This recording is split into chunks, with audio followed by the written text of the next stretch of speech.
Hare Krishna, dear devotees. Welcome back to the daily readings of Srila Prabhupada's books, right here in the live studios at Hythe, Kent, just off the English Channel. We can see it from our window. And we're here to push forward our hearing and chanting in these days where most people are having to stay at home. And we're praying that more and more people will take advantage of this time, and rather than just, play ping pong or do computer games or whatever they do to entertain themselves, that they'll hear the Srimad Bhagavatam along with us and learn about Krishna's organization and the laws of nature and how to follow them so that we can avoid pandemics in the future and also prepare ourselves for going back to the spiritual world, so we don't have to go through this anymore. Okay, Srimad Bhagavatam Mahima Stotram. Welcome to all of you out there in cyberspace. I've heard rumors that the strategic planning team is also advertising the timing of this, so we may have some increase in our population soon, hopefully. Srimad Bhagavatam Mahima Stotram by Sanatana Goswami, to help us enter deeply into the Srimad Bhagavatam and realize gradually that the Srimad Bhagavatam is Krishna, and we can be with Krishna whenever we want for free. Costs us nothing except for our attention. It goes like this. Sarva Shastra Dipiyusha Sarva Vedaika Satpala Sarva Siddhanta Ratnadya Sarva Lokaika Drikprada. O nectar from the ocean of all scriptures, singular fruit of all the Vedas, rich mine of the precious gems of all conclusive truths, you are the only giver of sight to all the worlds. Sarva Bhagavata Prana Srimad Bhagavata Prabho Kalidvandodita Aditya Shri Krishna Parivartita. O life, heir of all the Supreme Lord's devotees, O Master, Srimad Bhagavatam, you are the sun risen in the darkness of Kali. You are the exact image of Sri Krishna. Paramananda Pataya Prema Varshakshadaya Te Sarvada Savasevyaya Shri Krishnaya Namostume. I bow down to you who are supremely blissful to read. Your every syllable pours down a flood of prema. You can always be served by everyone. You are Sri Krishna himself. Madhika Bando Matsangin Madguro Man Mahadana Man Nistadaka Madbhagya Mad Ananda Namostute. My only friend, my constant companion, my spiritual master, my great wealth, my savior, my good fortune, my source of ecstasy, I bow down to you. Asadu saduta dayin adini chochata kada hanamunchakada chinmam premnarit kantayospura. O bestower of saintliness to the unsaintly, O exalter of the most fallen, please never leave me. Always appear in my heart and my voice with pure love. Om Namo Bhagavate Vasudevaya. Om Namo Bhagavate Vasudevaya. Om Namo Bhagavate Vasudevaya. Okay. Sri Krishna is continuing to explain his various analytic methodologies for understanding this world and how it is being conducted by him, and how we can see him through that analytic method. We're on chapter 22, Canto 11, We're beginning with text number 20. Other philosophers state that there are 6 elements. Other philosophers state that there are 6 elements. The 5 physical elements, earth, water, fire, air, and ether, and the 6th element, the Supreme Personality of Godhead. That Supreme Lord, endowed with the elements he has brought forth from himself, creates this universe and then personally enters within it. Purport. Srila Sridhar Swami states that according to this philosophy, the ordinary living entity is included within the category of the Supersoul. This theory thus accepts only the Supreme Personality of Godhead and the 5 physical elements. So these are just different ways of looking at the same thing, analyzing it with different numbers of elements to look at the same truth. Text 21. Some philosophers propose the existence of 4 basic elements, of which 3, fire, water, and earth, emanate from the 4th, the Self. Once existing, these elements produce the cosmic manifestation in which all material creation takes place. Text 22.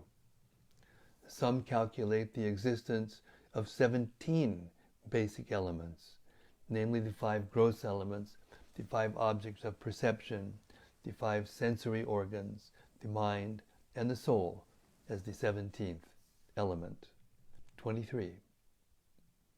According to the calculation of 16 elements, the only difference from the previous theory is that the soul is identified with the mind. If we think in terms of 5 physical elements, 5 senses, the mind, the individual soul, and the Supreme Lord, there are 13 elements. Purport.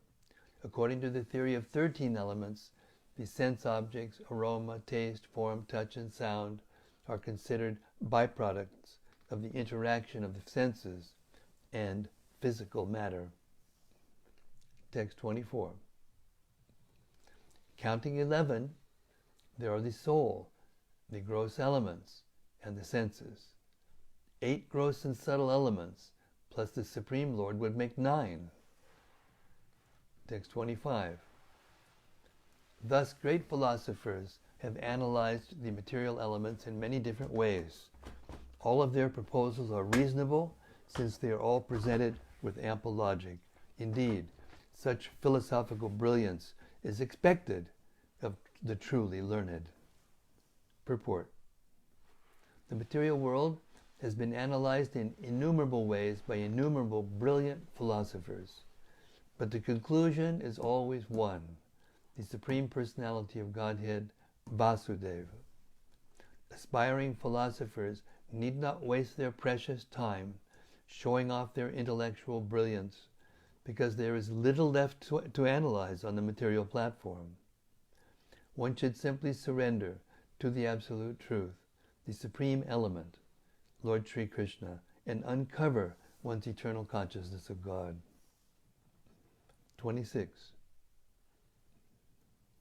Sri Uddhava inquired, although nature and the living entity are constitutionally distinct, O Lord Krishna, there appears to be no difference between them, because they are found residing within one another.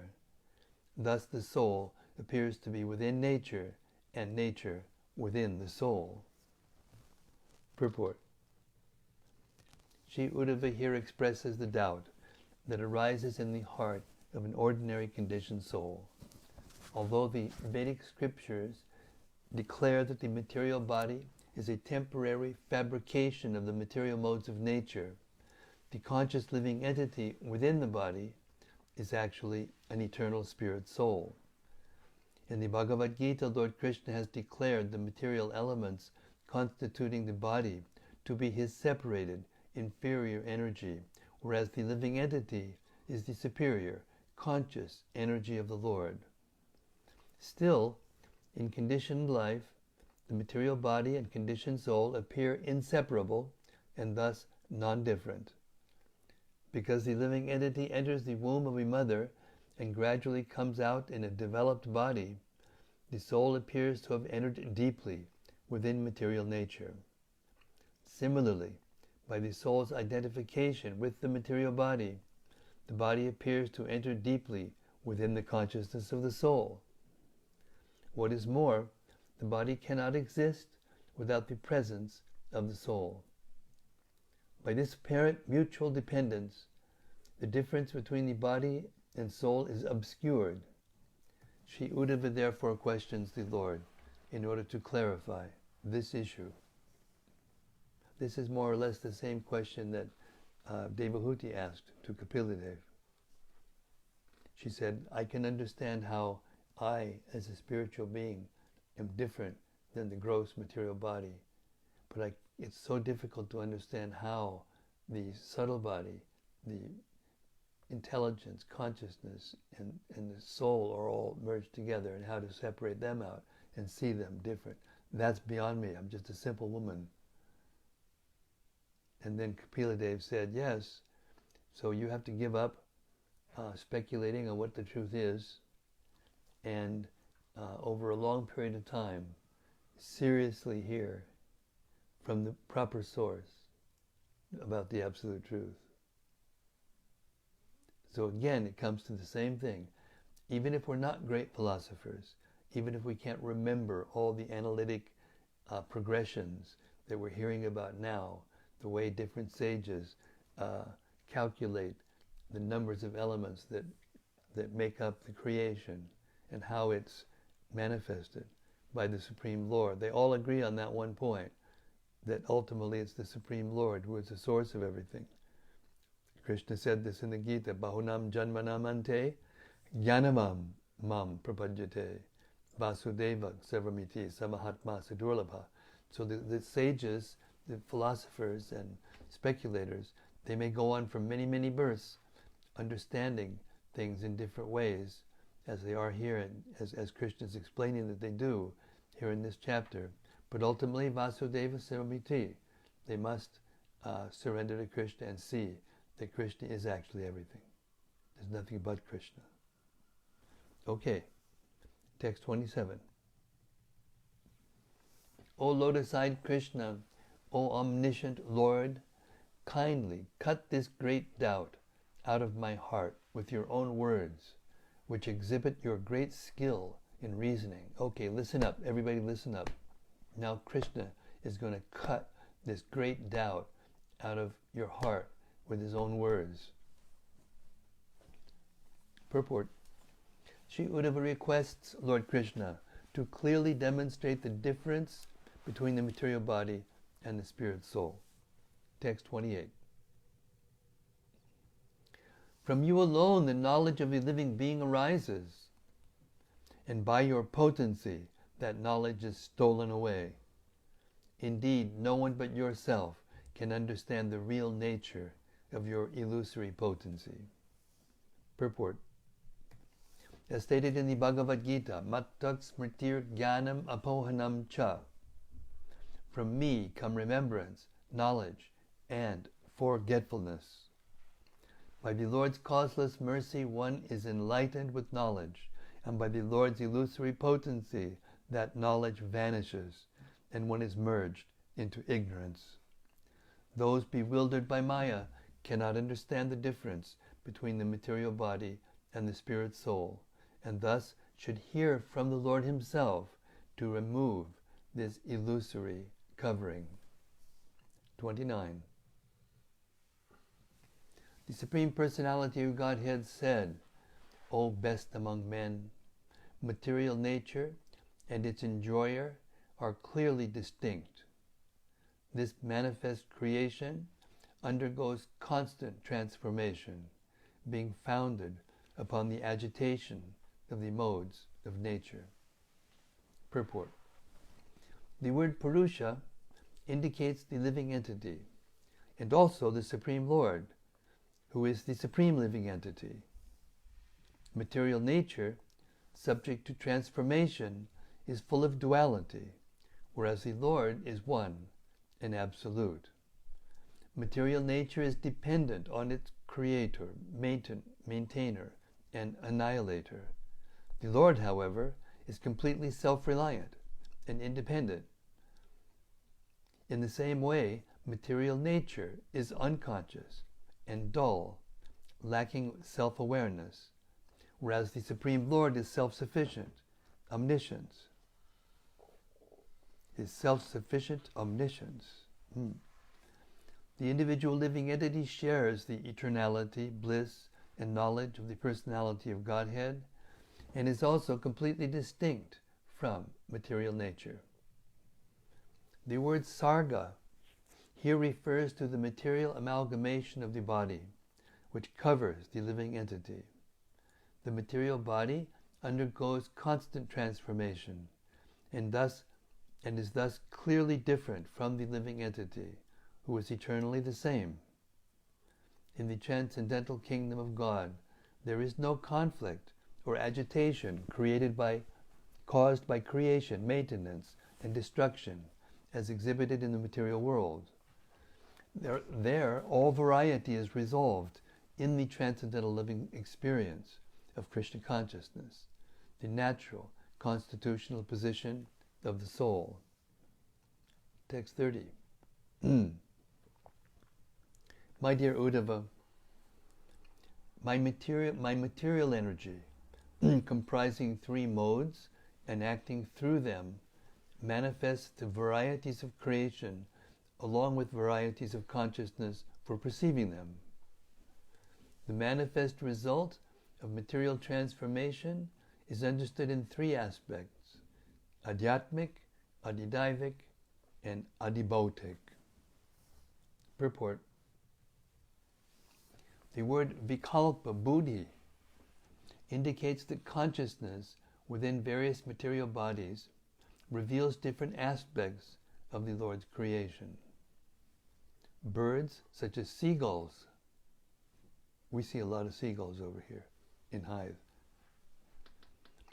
Birds such as seagulls glide on the ocean breezes, experiencing the Lord's creation of wind and altitude. The fish experience life within the water, and other creatures intimately experience life within trees or within the earth. Human society affords its own varieties of awareness, and similarly in heaven and hell, different experiences are available. All types of material consciousness are transformations of the three modes of material nature, the expansions of the Lord's illusory energy. Text 31. Sight, visible form, and the reflected image of the sun within the aperture of the eye all work together to reveal one another. But the original sun, standing in the sky, is self-manifested. Similarly, the Supreme Soul, the original cause of all entities, who is thus separate from all of them, acts by the illumination of his own transcendental experience as the ultimate source of manifestation of all mutually manifesting objects. Purport. Form is recognized by the function of the eye, and the eye's function is understood by the presence of perceivable form. This interaction of sight and form further depends on the presence of light provided by the demigods, whose service of universal management depends on the presence of those who are to be managed, namely the living entities, experiencing form with their eyes. Thus the three factors, adhyatma, represented by the senses such as the eye, adhibhuta, the sense objects such as form, and adhidaiva, the influence of the controlling deities, exist in an interdependent relationship. The sun globe itself is said to be self-manifested, self-luminous, and self-experiencing. It does not share the interdependence of the senses and sense objects, although facilitating their function. Similarly, the Supreme Personality of Godhead facilitates the interdependent experiences of all living entities. For example, newspapers, radio, and television reveal world events to the mass of people. Parents reveal facts about life to their children, teachers to their students, friends to friends, and so on. The government manifests its will to the people, and the people to the government. The sun and moon reveal the visual forms of all objects, and the perception of sound reveals audible form. The vibrations of particular types of music or rhetoric reveal the input, the inner feelings. The vibrations of particular types of music or rhetoric reveal the inner feelings of other living beings, and other types of knowledge are revealed by aroma, touch, and taste. In this way, through the interaction of the senses and mind with innumerable sense objects, different types of knowledge are acquired. All such informative interactions, however, depend upon the supreme illuminating power of the personality of Godhead. As stated in Brahma Samhita 552, Yach Chakshuresha Savita Sakala Grahanam. Among all the planets, the sun is considered the eye of the Supreme Lord. The personality of Godhead is eternally omniscient by his own transcendental potency, and thus no one can reveal anything to the Lord about anything. Still, Lord Krishna humbly accepts our prayers offered in Krishna consciousness. In conclusion, Lord Krishna clearly explains here that his sublime characteristics are completely different from those of the manifest universe. The Lord is therefore the supreme transcendental entity, free from all material influence. Text 32.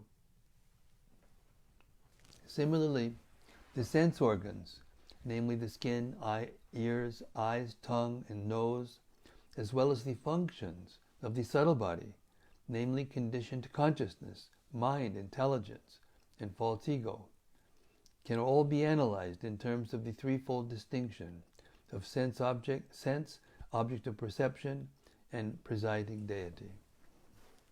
Purport. The individual soul has no permanent relationship with the interdependent material functions of the senses, sense objects, and controlling deities.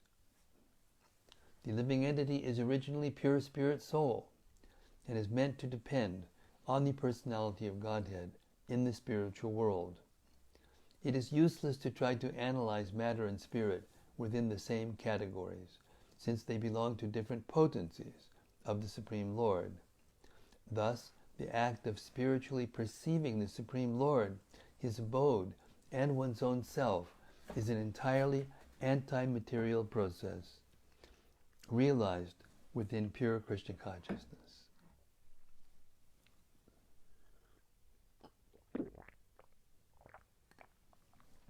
You remember when Vedavyas took Narada Muni's instruction? He wasn't satisfied. He had compiled all the Vedas and the Puranas and the Upanishads and had written the Vedanta Sutra. He was just the editor of the other things, but he actually wrote the Vedanta Sutra and the Mahabharata. Still he wasn't satisfied. And then he said, you haven't actually glorified the absolute truth sufficiently on its own merit. And so he went into trance. And what did he see? He saw Krishna. He saw the illusory energy. He saw the self. So that was independent. That trance was independent of all the other things he had written and seen and experienced. And in that way, he brought the Bhagavatam into the consciousness of the universe, manifest. And as it said here, an entirely anti-material process realized within pure Krishna consciousness. That's what he saw. Text 33.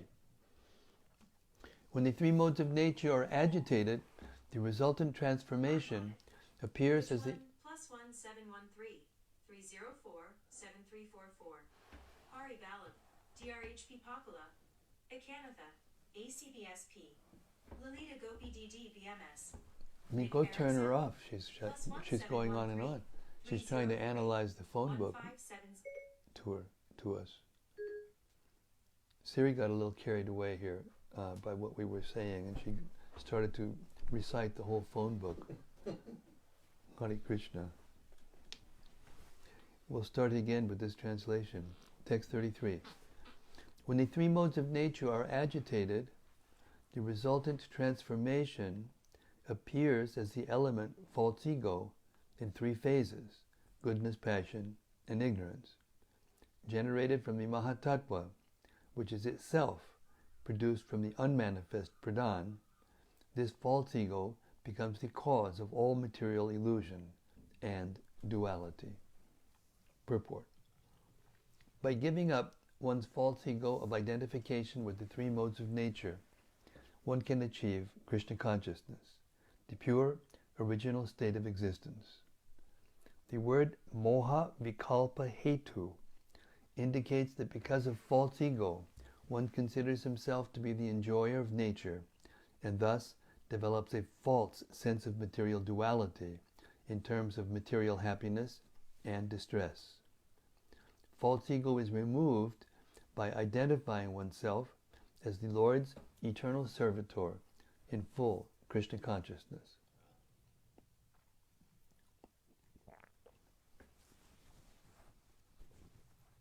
Text 34.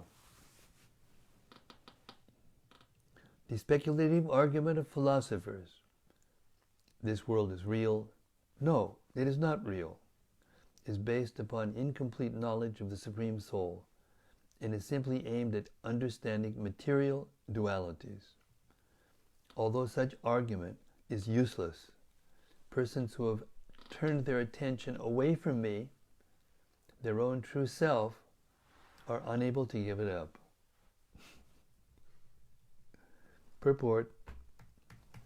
If one doubts the existence of the Supreme Personality of Godhead, one will inevitably doubt the reality of the Lord's creation. Thus, without understanding Lord Krishna, mere argument and debate over the reality and non-reality of the material world are useless. The material world is real specifically because it emanates from the Supreme Reality, Lord Krishna. Without understanding the reality of Lord Krishna, one can never definitely ascertain the reality of his creation. One will always wonder if he is actually seeing something or merely thinking that he is seeing it. This kind of speculation can never be resolved without taking shelter of the Supreme Lord, and therefore it is useless. The devotees of the Lord are not inclined to such argument because they are factually advancing in spiritual enlightenment and are fully satisfied with the progressively more beautiful experience of Krishna consciousness. Hare Krishna. 35 and 36. Sri Uddhava said, O Supreme Master, the intelligence of those dedicated to fruitive activities is certainly deviated from you. Please explain to me how such persons accept superior and inferior bodies by their materialistic activities and then give up such bodies. O Govinda, this topic is very difficult for foolish persons to understand. Being cheated by illusion in this world, they generally do not become aware of these facts. Purport. No one can be considered intelligent without understanding the science of God, which includes a description of the negative results of those who have forgotten their eternal relationship with Him. There are many so-called wise men in the world, but although considering themselves to be most intelligent, they generally do not surrender to the supreme intelligence of the Lord. Thus, they concoct varieties of philosophies according to their positions within the modes of nature. However, one cannot escape the influence of material nature through philosophy generated from that same illusory energy. However, one cannot escape the influence of material nature through philosophy generated from that same illusory nature. Liberation is achieved by perfect knowledge coming from the spiritual platform, the kingdom of God, by faithfully hearing from Lord Krishna and his authorized representatives. One can easily achieve liberation and go back home, back to Godhead. In other words, the conditioned souls are eternally, seemingly, addicted to trying to figure it out for themselves. And because they're using the very thing that is it is causing them to be illusion to try to understand that it's not what it is, they can never get out of it.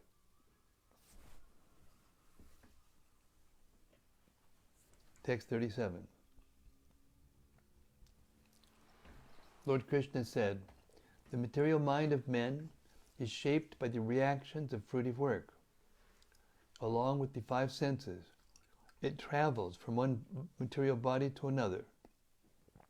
The spirit soul, although different from this mind, follows it." Text 38. The mind, bound to the reactions of fruitive work, always meditates on the objects of the senses, both those that are seen in this world and those that are heard about from Vedic authority. Consequently, the mind appears to come into being and to suffer annihilation along with its objects of perception, and thus its ability to distinguish past and future is lost. Purport. One may ask how the subtle body, or mind, gives up its connection with one physical body and enters another. Such entering and leaving of physical bodies is called birth and death by conditioned souls. One utilizes his present senses to meditate on the visible object of this world, beautiful women, palatial estates, and so on. And similarly, one daydreams about the heavenly planets described in the Vedas. As death occurs, the mind is pulled away from the object of its immediate experience and enters another body to experience a new set of sense objects. As the mind undergoes total reorientation, there is the apparent loss of one's previous mentality and creation of a new mind, although actually the same mind is experiencing, but in a different way. Just like going into a dream, and you're thinking of this, and you're thinking that, and this is the way it is, and this is the way it isn't. You come back into your gross body, and after a few minutes, you forget all that. It's the same. The conditioned soul is overwhelmed by the constant flow of material experience, consisting of direct perception and abstract contemplation of the objects of this world. One thereby loses his transcendental memory of his relationship with God. As soon as one identifies with this world, he forgets his eternal identity and surrenders to the false ego created by Maya.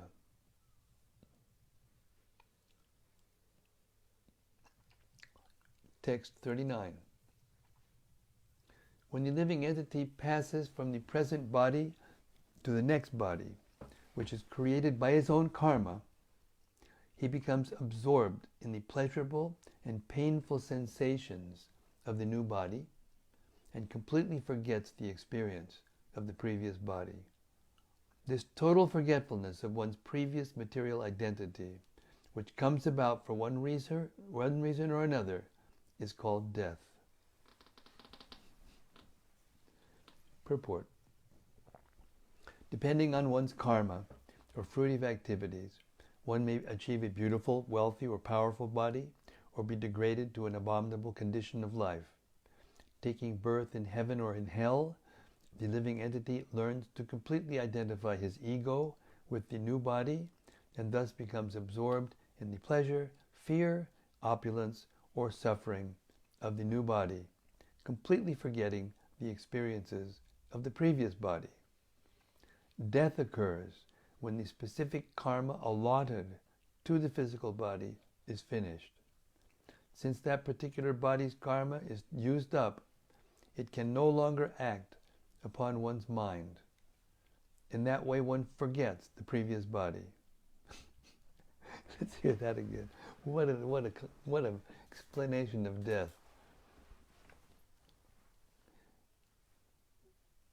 Taking birth in heaven or in hell, the living entity learns to completely identify his ego with the new body and thus becomes absorbed in the pleasure, fear, opulence, or suffering of the new body, completely forgetting the experiences of the previous body. Death occurs when the specific karma allotted to a physical body is finished. Since that particular body's karma is used up, it can no longer act upon one's mind. In that way, one forgets the previous body.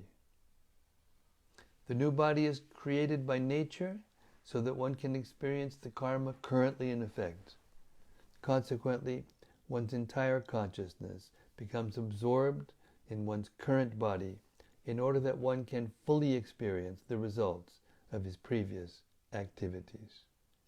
Because the living entity falsely identifies himself as the body, bodily death is experienced as death of the soul. Because the living entity falsely identifies himself as the body, bodily death is experienced as death of the soul. There's so many gems in here, so many nuggets. Actually, however, the soul is eternal and is never subject to creation or annihilation. This analytic knowledge of self-realization is easily understood in Krishna consciousness. Text 40. O most charitable Uddhava, what is called birth is simply a person's total identification with a new body. One accepts the new body just as one completely accepts the experience of a dream or a fantasy as reality. Purport.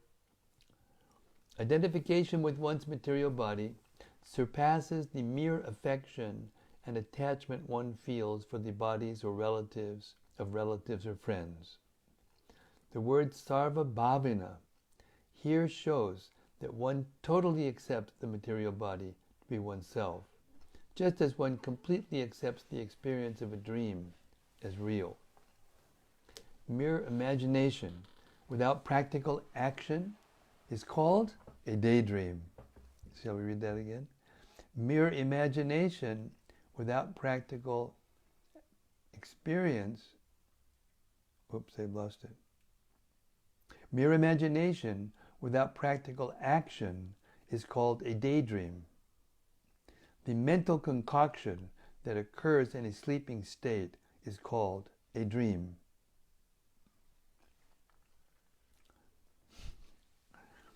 Our identification with our own body and our blind acceptance of bodily relationships as permanent constitute a prolonged form of dreaming or fantasy in which one imagines oneself to be separate from the Supreme Personality of Godhead. The term birth, therefore, does not refer to the generation of a new entity, but to the blind acceptance by the spirit soul of a new material body.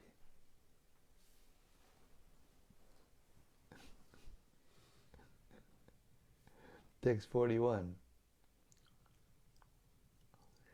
Just as a person experiencing a dream or a daydream does not remember his previous dreams or daydreams, a person situated in his present body, although having existed prior to it, thinks that he has only recently come into being. I got to hear that one again. This is so classic. Krishna. Just as a person experiencing a dream or daydream does not remember his previous dreams or daydreams, a person situated in his present body, although having existed prior to it, thinks that he has only recently come into being. Purport. The objection may be raised that sometimes when experiencing a dream, one actually remembers a previous dream. Srila Vishwanath Chakravarti Thakur replies that by the mystic power of Jati Smara, one can remember one's previous body and is well known. And as is well known, the exception establishes the rule. Normally, conditioned souls do not perceive their past experience. They think, I am 6 years old, or I am 30 years old, and previous to this birth, I did not exist. In such material ignorance, one cannot understand the actual situation of the soul. Text 42, and I'm 3 minutes away from my 4:50 is when I stop. 42.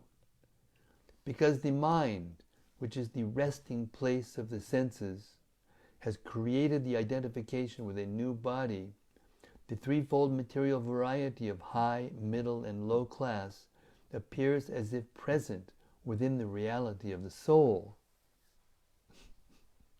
Thus the self creates external and internal duality, just as a man might give birth to a bad son. Purport. The wealth, beauty, strength, intelligence, fame, and detachment of different bodies are considered to be excellent, normal, or inferior according to the material situation. The spirit soul acquires a particular body and thus judges himself and others to be high, middle, or low class according to their material situation. Actually, the eternal soul exists beyond material duality, but falsely mistakes the material situation to be his own.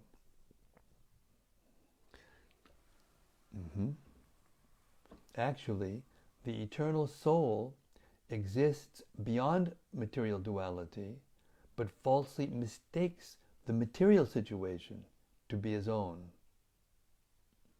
The words asaj jana krid yata are significant.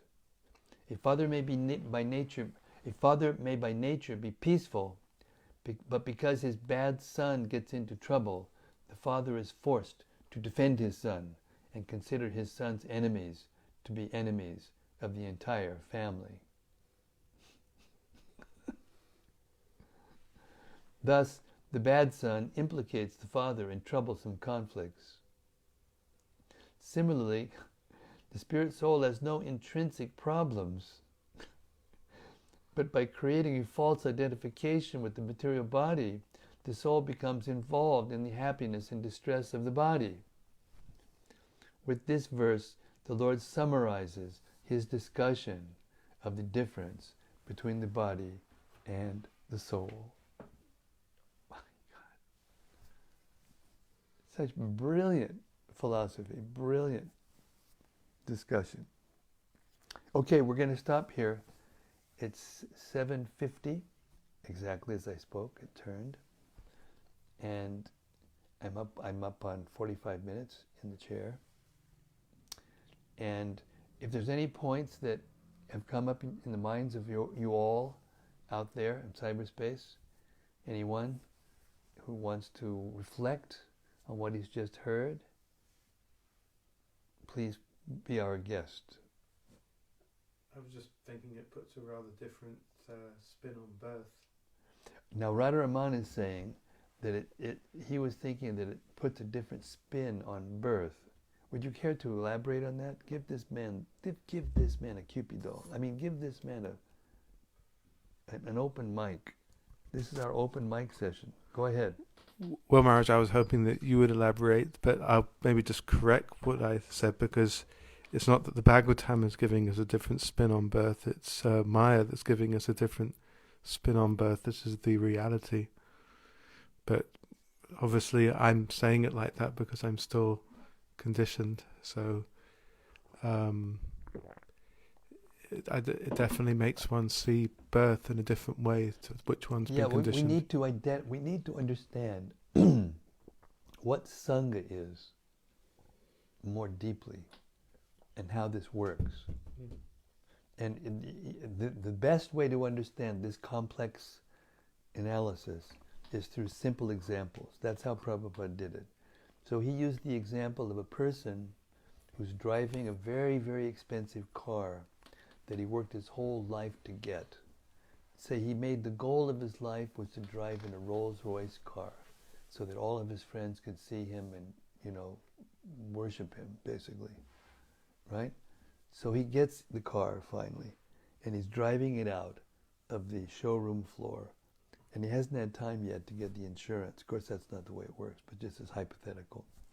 And a big lorry comes and smashes it, crash, smashes it.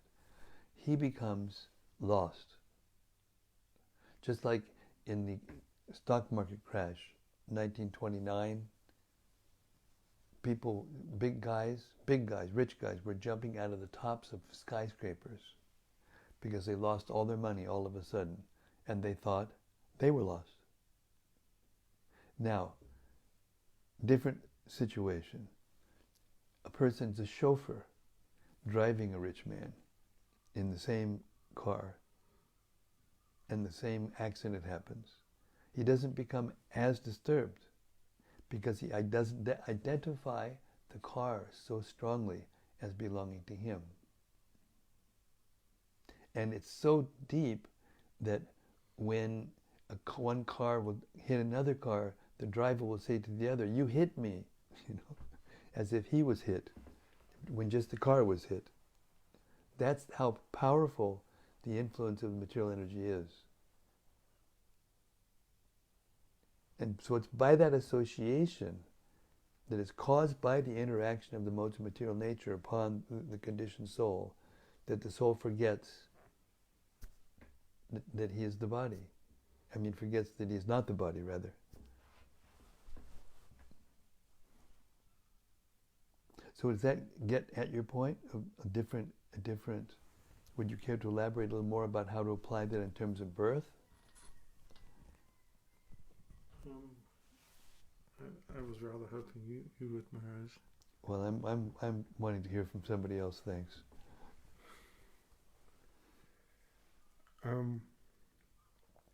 I was just thinking in terms of how birth is carried out in the material world, and it's a celebration, and the babe is screaming, and is. There you go. The objective reality is the babe is screaming and is suffering, but everybody's celebrating. Yes.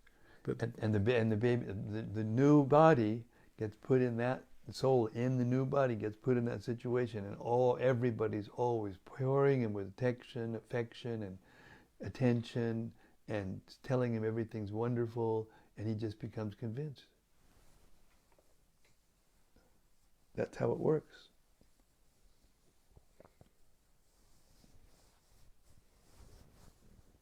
And therefore he thinks that he didn't exist before, because he's so deeply identified with the material elements.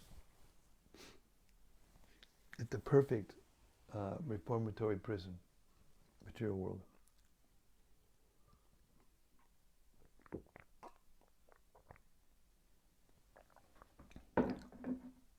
Sometimes the prisoner,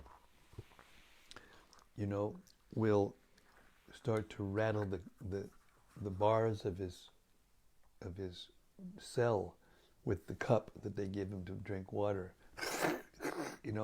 Rattle it. And what is he doing? He's complaining about the facilities.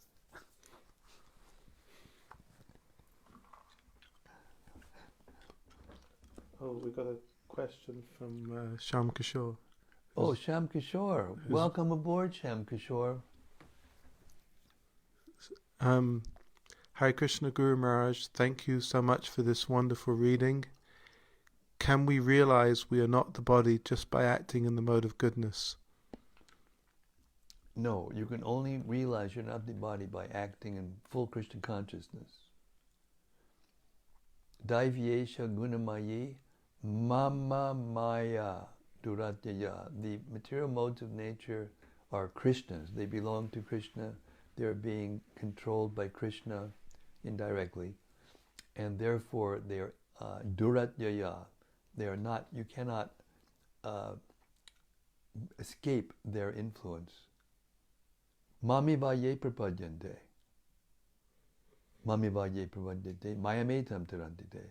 But for those who surrender to Krishna, they can very easily cross beyond that illusion.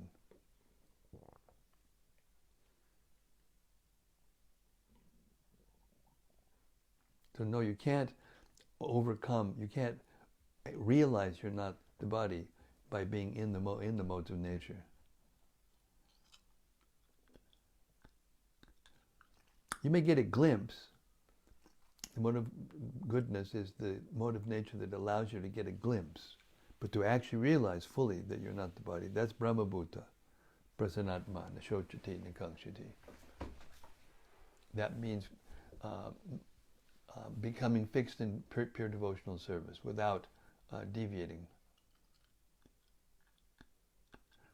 Translate that into plain English, to give one's life to Krishna. Not just for a service or a kirtan or a reading session or whatever, but to give one's whole life to Krishna, to dedicate one's whole life to Krishna. And when you can do that and not fall away from that consciousness, then you become enlightened. Then Krishna gives you that experience. Tesham sarati yuktanam bhajatam priti purvakam. That means you have to constantly engage in unalloyed devotional service with love, with affection. Then dadami buddhi yogam tam yenamam upiyantate. Then Krishna will give you the guidance how to come back to him, which means how to see yourself as a soul. He will reveal himself to you.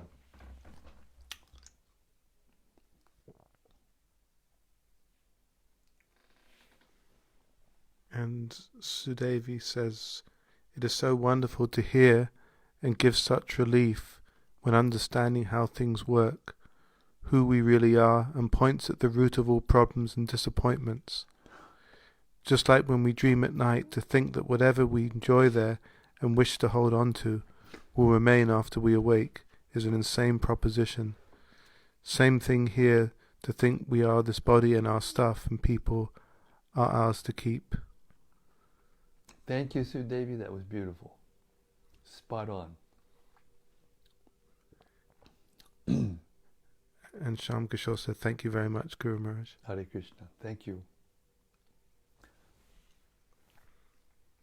Okay, we're waiting for somebody else to come up with something. Otherwise, I'm moving on. MoveOn.org. Thank you very much, all of you. Now, this is how to spend our time when we're locked down in a world pandemic. This is how to spend our time. Because if we understand these things and can actually explain them, what did Prabhupada say? Hearing and explaining is better than reading. One cannot actually remove oneself from the material energy without hearing and explaining. And when you understand this analytic process, then what happens? You become removed from gradually the level of attachment to the temporary becomes less and less and less until you can actually see it for what it is and let go of that attachment.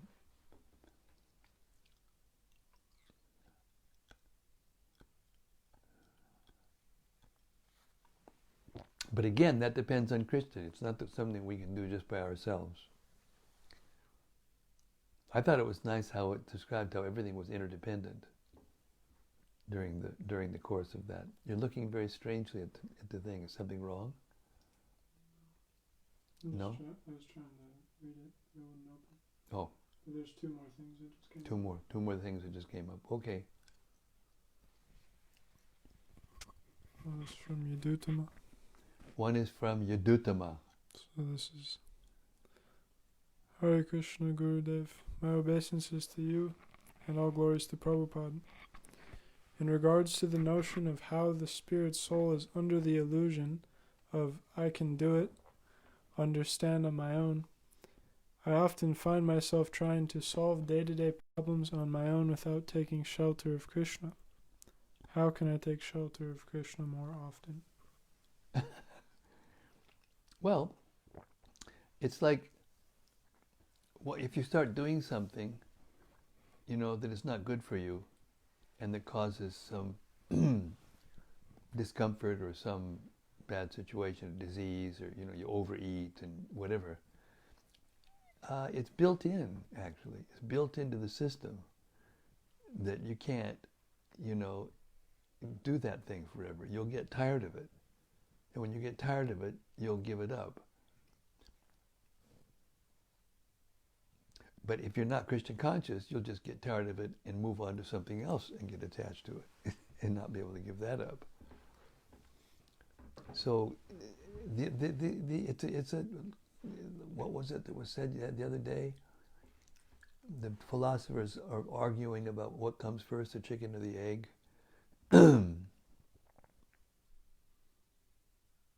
You have to surrender to Krishna. It's not that the process of analyzing all these things will give you surrender to Krishna. Surrender to Krishna is a direct thing from the soul to Krishna. By hearing from Krishna. That's how you do it. You hear from Krishna without argument, and then you get it direct from Krishna.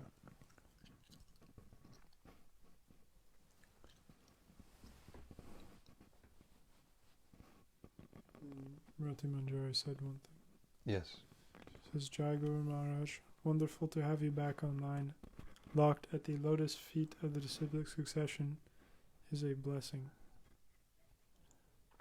Well, thanks, Rati. It's a blessing that you're out there listening and giving me all this encouragement. I'm feeling like blissed out. Hare Krishna. Okay, thank you all very much. Just keep trying to understand.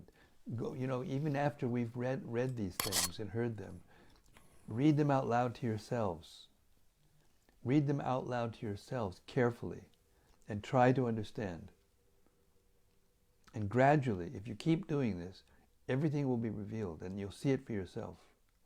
Krishna will give you the knowledge. He'll give you the vision. And how that is, we just heard. In how many verses? 22. We just heard in 23 verses. 22 verses. All right, y'all. Keep myself in Houston. All right, y'all. We're here in England. We don't speak like that in England. Everyone, please stay safe. Stay healthy. Keep hearing and chanting. Keep self-distancing, social distancing, physical distancing, so we can beat this virus. And it's helping us. It's a servant of Krishna to help us go more deeply into our Krishna consciousness, hearing and chanting. And we'll see you tomorrow night, 7 o'clock, England time, UK time. Srimad Bhagavatam ki jai. Uddhava Gita ki jai. Gaur Premanandi. Hari Bol. See you tomorrow night. Hare Krishna.